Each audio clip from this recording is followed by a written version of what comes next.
Perda di antaranya ada Perda nomor 7 tahun 2001 tentang prostitusi dan tunasusila di Kabupaten Waikanan.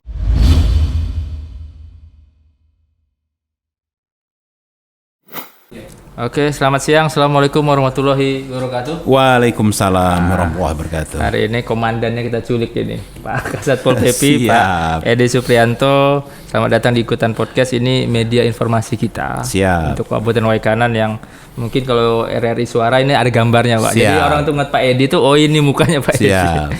Pak Edi, sebelum masuk ke ya biasanya kita tentang organisasi kita yang kita pimpin, biasa perkenalan ini Pak Edi. Siap. Jadi ini Pak Edi ini ya standar lah, kita kenalan dulu, mungkin pengalaman pernah di camat ya Pak Edi dulu. Ya kita cerita dulu lah aslinya mana, Pak Edi sekarang gimana nih keluarganya. Silakan Pak Edi. Assalamualaikum warahmatullahi wabarakatuh. Waalaikumsalam. Saya Edi Suprianto.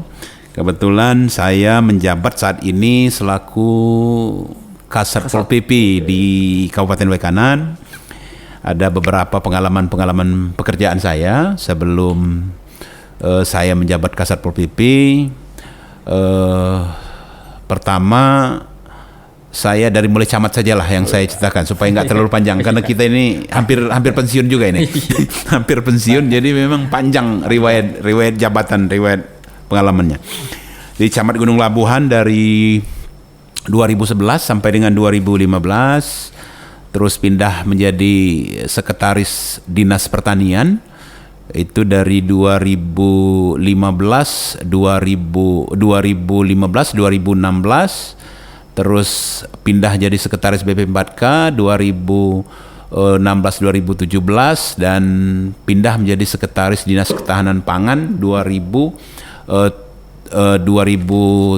2018 sampai dengan Januari saya jadi kabak pemerintahan di Sekretariat Daerah Kabupaten Waikanan sampai dengan saya dilantik 23 September 2021 di Satpol PP. Satpol PP. Okay. Mulai masuk nih, ini kan Pol PP dan Damkar ya. Jadi memang SOTK-nya Polisi Pamung Praja dan Pemadam Kebakaran. Jadi dua jadi satu ya sebenarnya. Jadi pengen tahu juga orang-orang ini, emang posisi terbentuknya memang satu atau penggabungan awalnya seperti apa? Pol PP Damkar itu seperti apa sih? Dua nomenklatur.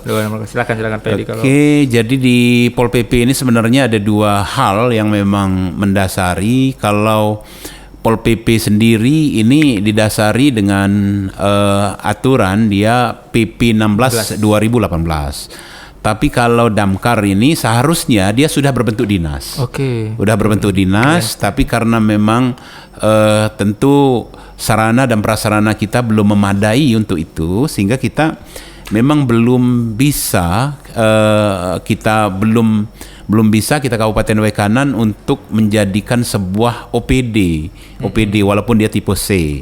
Nah, nanti memang akan secara bergulir kita dengan sarana prasarana untuk itu akan kita siapkan. Tentu pemerintah kabupaten akan lebih responsif terhadap pemadam kebakaran ini, karena pemadam kebakaran ini salah satu yang penunjang SPM kita memang. Pol PP dan Damkar. Jadi kalau misalnya tugas ya, kalau awam ya pasti Pol PP dan penegak perda lah bahasanya. Jadi kalau penegakan perda ini kan harus ada aturan-aturan yang mengikat ya Pak Edi. Banyak aturan kita yang mengikat yang harus dilaksanakan di Pol PP, atau dasar-dasar apa sih perda kita, ada berapa jenis yang kita pakai ini sekarang? Jadi kita ini menegakkan peraturan daerah, perda, perkada, peraturan kepala daerah yang ada, dan tentu target di tahun 2022 ini kita ada 8 perda yang harus kita tegakkan.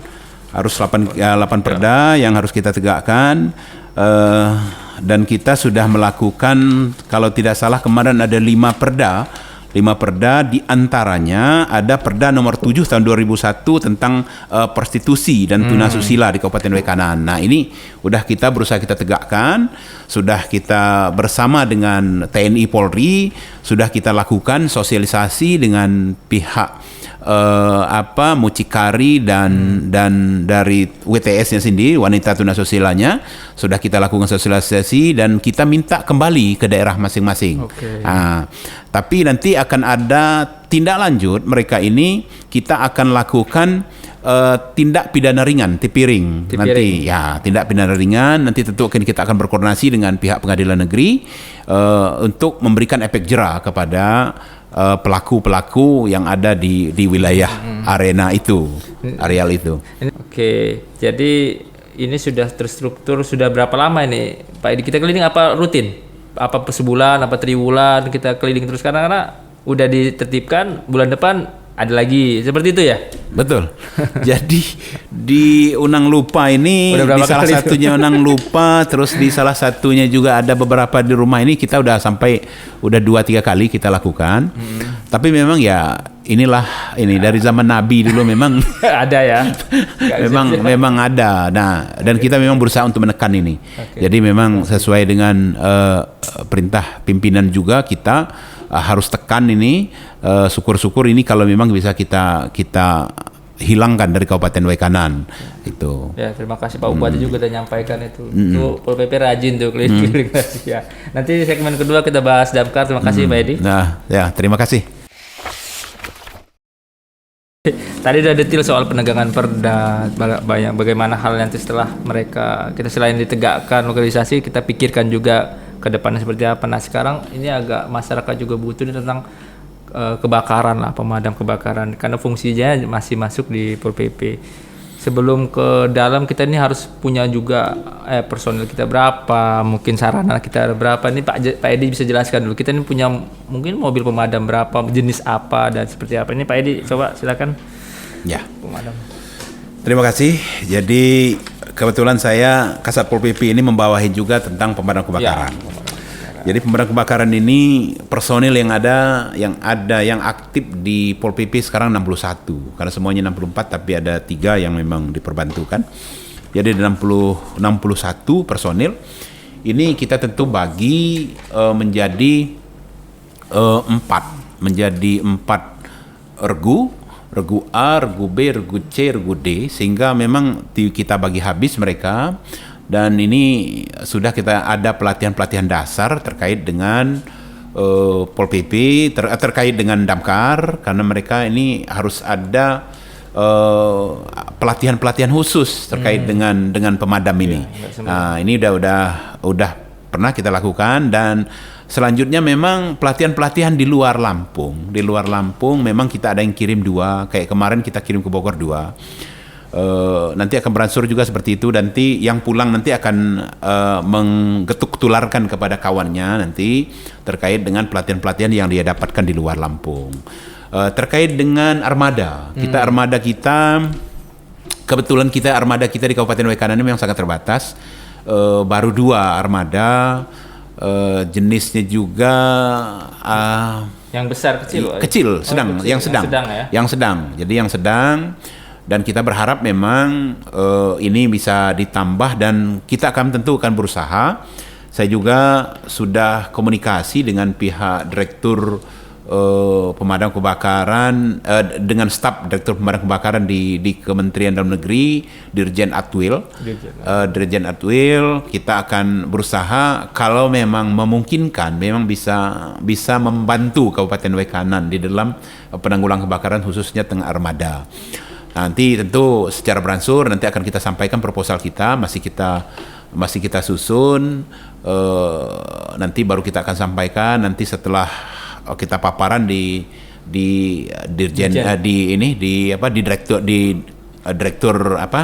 bawah Direktur Pemadam Kebakaran. Nanti kita akan paparan di situ seperti apa nanti. Kita berharap banyak memang dari Kemendagri bisa membantu kita Kabupaten Wekanan, karena memang Kabupaten Wekanan cuman 2 dengan 221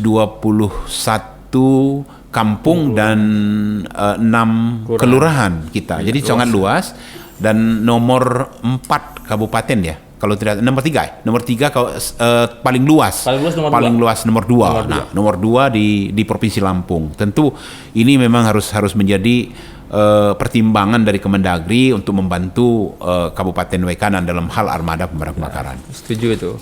Jadi emang nomor 2, nomor 1 Lampung Timur Pak Edi. Jadi ya, siap. Dengan luas seperti itu, mobil armada kita 2-3 ya, ini nanti bisa dilihat dengan Mendagri juga nih, kalau misalnya kita lihat, kita perlu pertolongan pertamanya seperti apa nih? Kalau dengan itu kita mau bagi di dapur tuh nggak bisa tuh. Nah, kalau terkait itu kan butuh bantuan dari semua pihak nih. Sementara mungkin nanti ada bantuan dari pusat, sementara belum ada, mungkin ada armada belum penambahan. Kita kayak harus memaksimalkan kampung kecamatan ini Pak Edi. Ini kalau ada inovasi kayak mana nih biar kampung harus siap, apa kita bikin tim khusus di setiap kecamatan atau kampung itu seperti apa itu Pak Edi kalau agenda kita? Jadi ada beberapa upaya-upaya yang kita akan dan sedang kita lakukan. Pertama yang akan kita lakukan, kita akan bekerjasama dengan 2 kabupaten terdekat kita, Lampung Utara dan Oku Timur, untuk meminimalisir kalaupun memang terjadi kebakaran, kita akan bisa memberikan bantuan kepada kita, baik armada maupun personil nanti. Kalau memang terkait dengan kebakaran barangkali yang cukup meluas, misalnya seperti apa, ini perlu kita lakukan kerjasama dengan 2 kabupaten itu. Ini akan ini. Terus yang kedua, kita juga bekerja sama dengan dunia usaha. Kita bekerja sama dengan dunia usaha. Kita berharap tentu dunia usaha termasuk di PT PSIMI dan PT BMM. Ini nanti kita berharap ini bisa mereka membantu kita terkait dengan baik armada maupun pemakaian armada untuk daerah sekitar, khususnya di Kecamatan Negara Batin, Pakuan Ratu, Negeri Besar, itu yang dekat dengan itu Bahuga. Itu dekat dengan PSMI, kita berharap nanti akan ada kerjasama yang baik nanti dengan MOU terus dengan PT BMM. Nah, terus terkait dengan itu semua, tentu kita juga ada beberapa hal yang memang kita minta dengan pihak kampung pemerintah kampung ya, pemerintah kampung, karena pemerintah kampung ini juga berperan aktif juga. Pertama, saya berharap itu kita nanti akan kita bentuk relawan pemadam kebakaran. Relawan pemadam kebakaran. Ya, 2-3 orang. Per kampung? Iya, per kampung. Relawan pemadam kebakaran. Jadi relawan pemadam kebakaran ini salah satu yang diamanatkan oleh SPM kita, standar pelayanan minimal kita, bahwa dia harus ada relawan pemadam kebakaran. Nah, di relawan pemadam kebakaran ini, kita berharap memang dari mulai informasi sampai dengan nanti pelatihan-pelatihan nanti akan kita berikan dengan relawan kita ini nanti, relawan pemadam kebakaran. Nah, bagaimana kemarin ada pertanyaan dari Dewan, dari DPRD, bagaimana dengan pada saat hearing, bagaimana terkait dengan anggaran, honor dan segala macam mereka ini. Nah, karena memang ini hal yang baru di SPM kita, harus kita sikapin juga dengan dana desa, karena memang dana desa ini dengan adanya COVID-19 sudah mulai menurun, tentu ada beberapa poin-poin yang memang bisa dilepas mungkin, dan kita bisa masukkan ke situ. Kalau memang ini tentu nanti akan kita kerjasama dengan pihak PMK Kabupaten untuk menggarap di peraturan daerah, perda tentang ini, peraturan kampungnya, supaya memang masuk di peraturan kampung masing-masing nanti, dan ada di Perbub terkait dengan anggaran dan dana kampung ini. Itu kayaknya kita nanti akan kita rapatkan, akan kita bahas dengan PMK seperti apa regulasi yang harus mereka lakukan. Ini pertama terkait dengan relawan pemadam kebakaran. Terus ada juga yang kita lakukan, minta ini dengan pihak kampung ini supaya mereka juga, api ini kan dari kecil ini. Dari kecil ini. Kita berharap memang minimal per dusun mereka itu memiliki apar yang merah yang kecil 12 kilo. Paling tidaklah beberapa rumah barangkali ada apar. Nah, ini sebenarnya bisalah, karena apar ini nggak terlalu mahal juga memang kalau kita lihat. Ini kita berharap masyarakat juga punya. Jadi artinya kalau memang kita memang sama-sama berpikir bagaimana penanggulangan kebakaran dari mulai bawah sampai atas, walaupun armada kita 2, kita akan betul-betul kita maksimalkan dari kinerja relawan pemadam kebakaran, terus penyediaan apar di masing-masing kampung. Nah, tentu ini kita berharap banyak memang kampung bisa memikirkan ini, membantu sepenuhnya, dan kita siap untuk melakukan pembinaan. Terus yang ketiga, kita juga berharap sebenarnya khususnya di daerah yang padat penduduk. Ini di daerah padat penduduk ini Banjit dan Baradatu.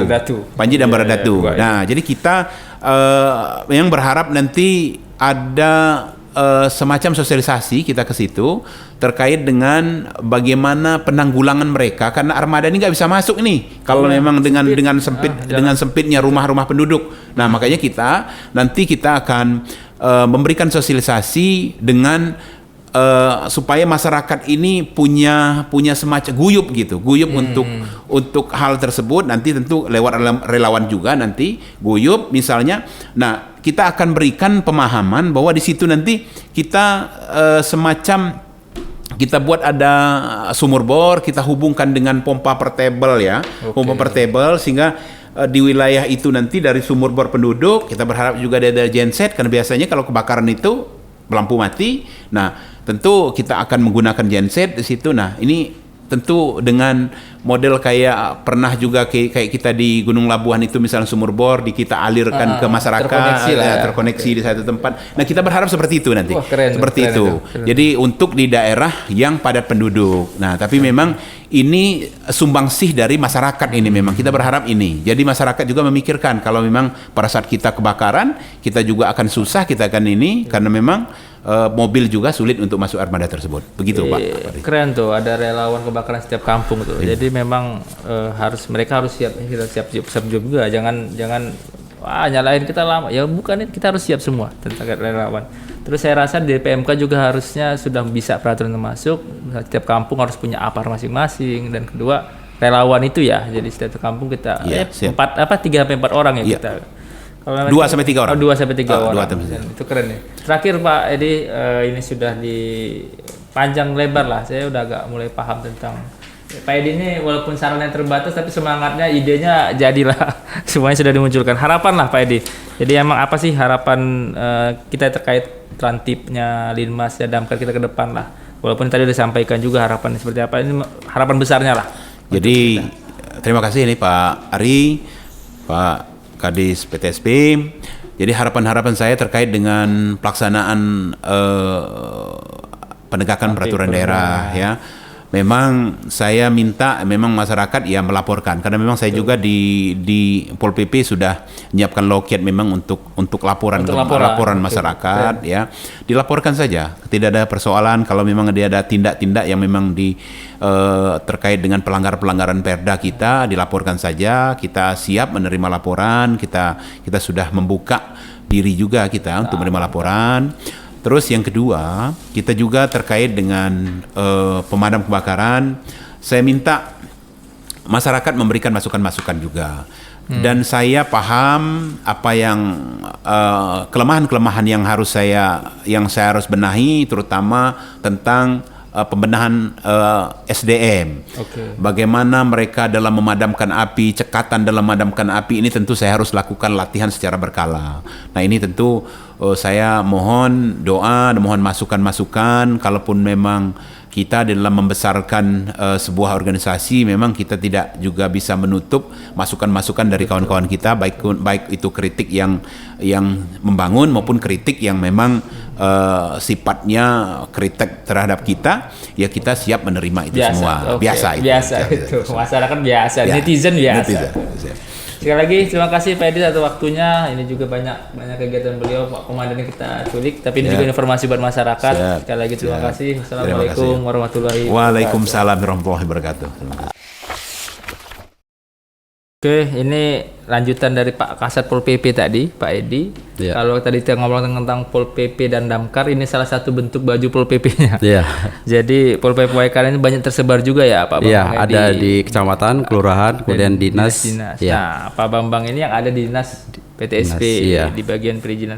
Jadi fungsinya tetap pakaian Pol PP ya, apalagi di frontliner di depan. Jadi nanti betul. Coba Pak Bambang jelasin dulu sih, apa sih Pol PP di bawah? Kayaknya selain kontak centernya juga, orang datang juga, banyak nih tugasnya Pak Bambang. Silakan Pak Bambang.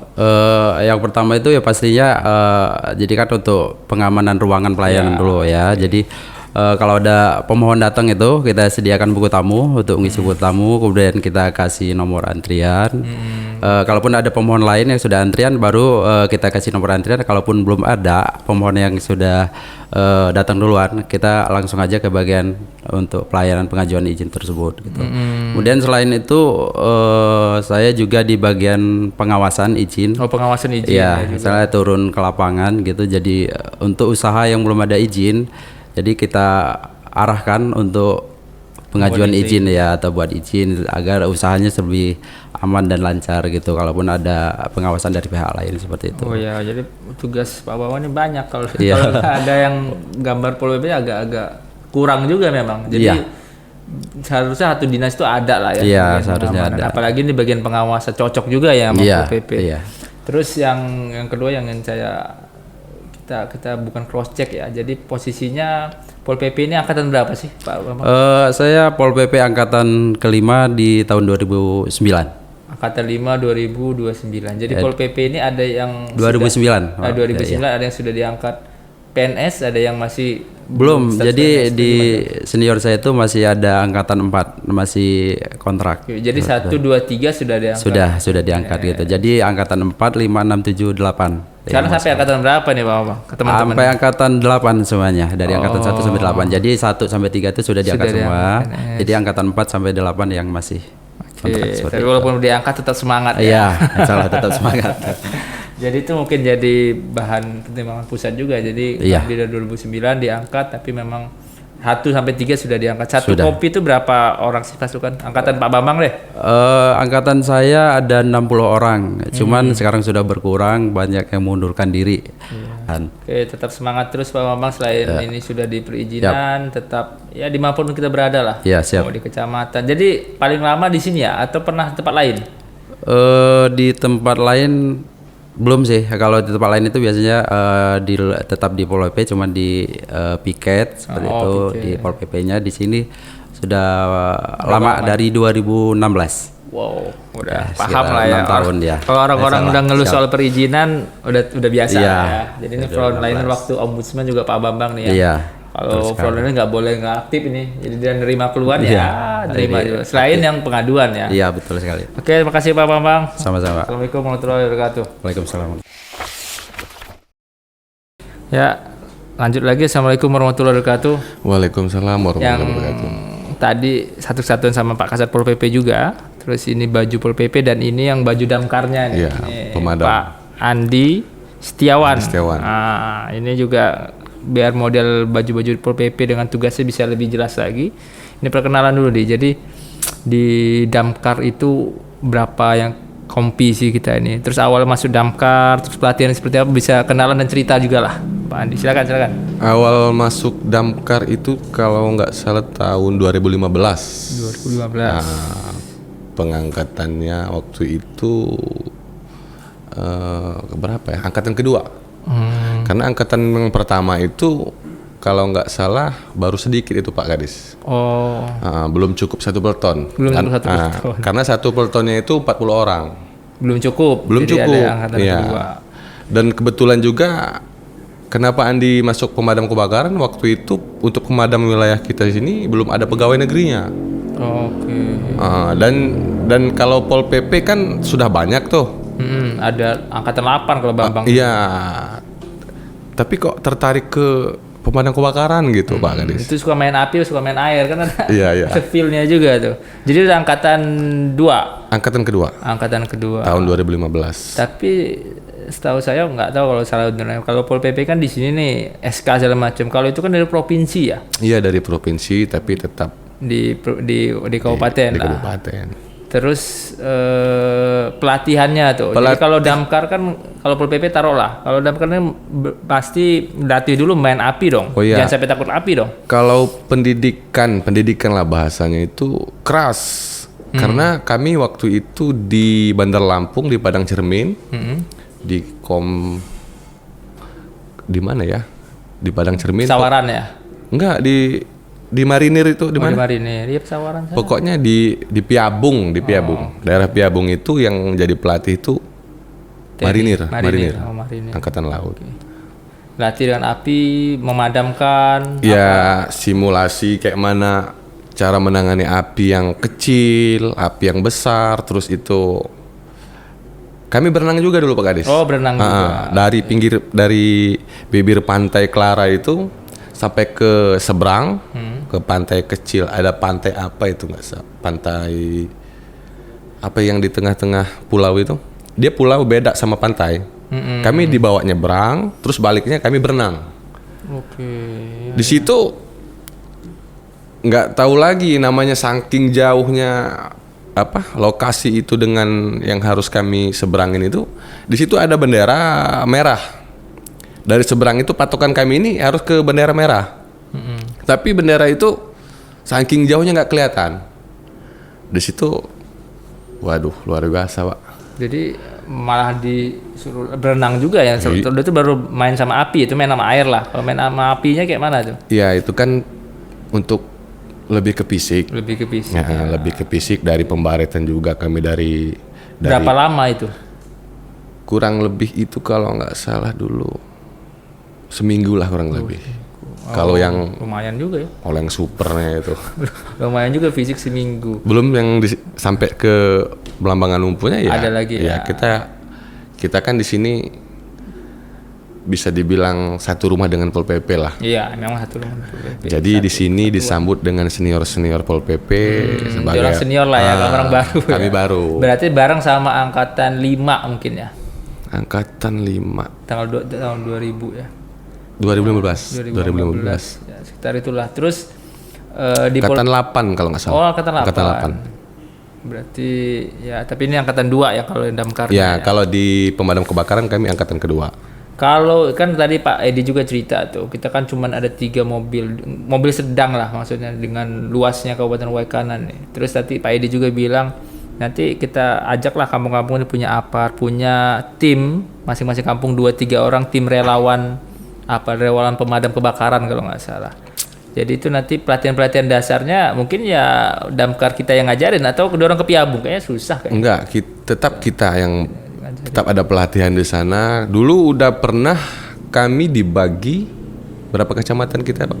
14 kecamatan itu, dalam satu kecamatan itu ada 7 orang. Oh, dalam satu kecamatan. 7 orang dari mulai Baradatu. Waktu itu kebetulan saya di Baradatu, Pak Kadis masih jadi camat di situ. Oke. Oh ya, pas di Baradatu ya. Baradatu, Banjit kata Pak Edi tadi termasuk wilayah yang ramai, rawan ya. Tapi jauh. Terus nih kalau misalnya satu mobil tuh, itu kan ada regu-regunya tuh misalnya. Kalau nggak salah tadi ada regu A, regu B, kalau nggak salah gitu Pak Edi. Terus dalam regu itu ada pembagian tugas nggak di damkar sendiri? Ada yang tukang selang, air kan gimana tuh? Itu regu A, regu B itu regu piket. Oh, regu piket. Cuman kalau per regu itu biasanya dia ada 12 orang, paling banyak 14 orang, bisa 7, bisa 8, tergantung, karena kita dibagi Pak di kantor. Ada yang dalmas, ada yang piket. Yang dalmas itu dari jam 7.30 dia sudah ada di kantor, ikut apel pagi, apel siang, baru apel sore. Bisa apel malam bisa. Tapi karena mungkin ada yang piket, bisa diwakili dengan yang piket. Kalau ilmu kita harus menguasain semua. Karena apa ya? Karena kalau kita cuman bisa ada yang nozzle itu di bagian pemadam pegang ini Pak, selang yang paling ujung. Karena kalau kita nggak bisa ngendalin semua, ketika nozzle kita atau sakit atau ada halangan nggak bisa masuk atau izin, ya nggak bisa jalan. Ya juga penting juga di situ ya. Di situ kan dulu ada pelatihan satu grup itu memang dulu dipilih siapa yang jadi dantonnya, siapa yang jadi ketua regunya. Di situ dia milih dalam artian di mana orang-orang yang mungkin cocok-cocokan lah.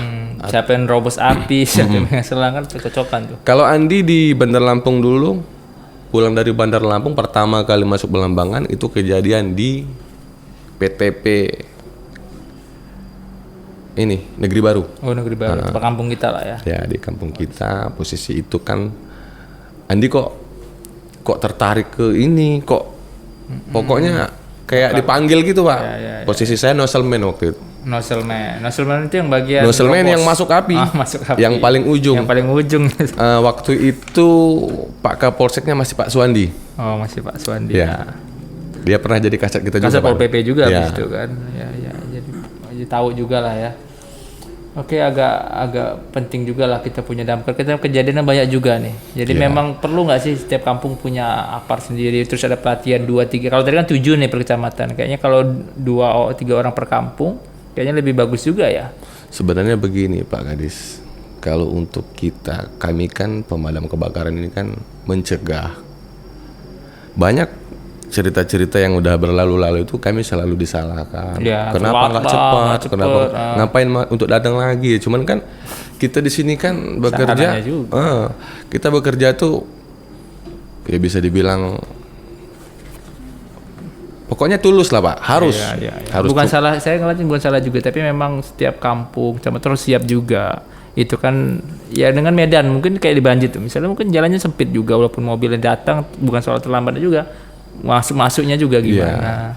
Makanya dulu di Negeri Baru Andi pernah ngobrol dengan kepala kampungnya zaman itu PJ ya Pak Gajah Tera.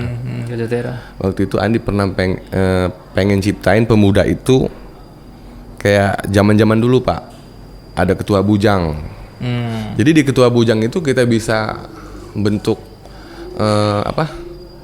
sebagai ada yang perwakilan dari kampung lah. Dalam artian itu anak mudanya itu ada yang ronda. Jadi kalau memang ada pos ronda di situ kan otomatis kita bisa masukin kayak apar ya untuk mencegah lah. Bisa ditaruh di pos ronda. Kalau sekarang ini kan anak-anak. Ya, kita harus ngarahin juga. Tapi apar wajib lah ya, berarti setiap kampung harus pegang lah ya. Setidaknya kan bisa jaga-jaga siap-siap. Jaga-jaga lah. Oke, makasih Bang Andi atas ininya. Nanti kita ngobrol, saya ini karyanya bagus juga. Siap. Kita bahas lebih detail. Assalamualaikum warahmatullahi wabarakatuh. Waalaikumsalam.